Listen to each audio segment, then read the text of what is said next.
Tai jeigu labai trumpai ir konstruktyviai vardinant, tai pasikeitė tai, kad iš 6 mėnesių mokama yra 5 mėnesiai, stipendija pati padidėjo 0,5 MGL palyginus su senoja stipendija, mokama yra būtent studijų metu, daugiau nemokama yra ir socialinė stipendija nėra pakitusi.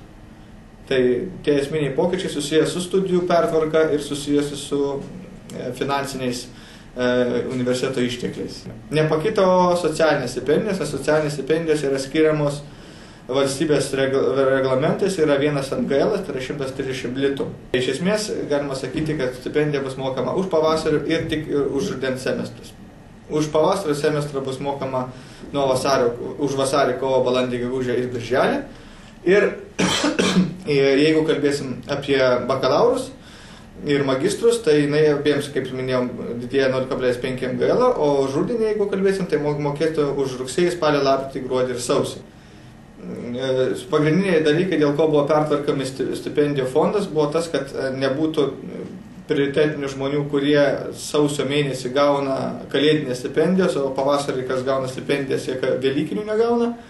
Tai, kad niveliuotųsi šitas reikalas. Ir dar vienas dalykas yra toksai, kad iškilo problema su semestrais, kadangi dabar praktika atliekama yra sausio mėnesį ir tai yra priskiriama rudens semestrui.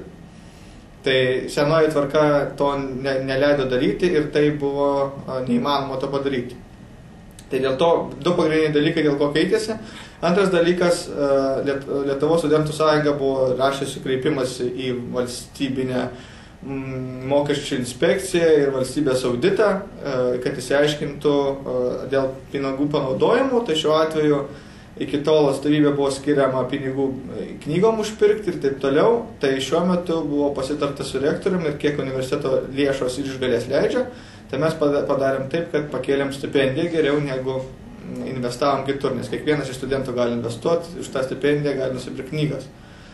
Tai tokie pokyčiai. Dar vienas dalykas buvo toksai padarytas, kodėl sutrumpėjo ir kodėl už vasarą nėra mokama. Tai yra toksai, kad tie žmonės, kurie baiginėja studijas ir kurie paskutinį semestrą studijuoja, jiems nebūtų galima išmokėti stipendijos už Liepos mėnesį, nes jie baigia birželį. Tai automatiškai tada nusibrauktų vieną stipendiją, ko aš manyčiau socialiai nėra teisingas. Tai aš manyčiau, kad tą stipendiją turėtų pajust kiekvienas studentas, bent jau truputį, nes kokio iki tol buvo, mes atstovybėje sprendėme ir kartu kalbėdamėsi su administracija, kad taip toliau negali būti.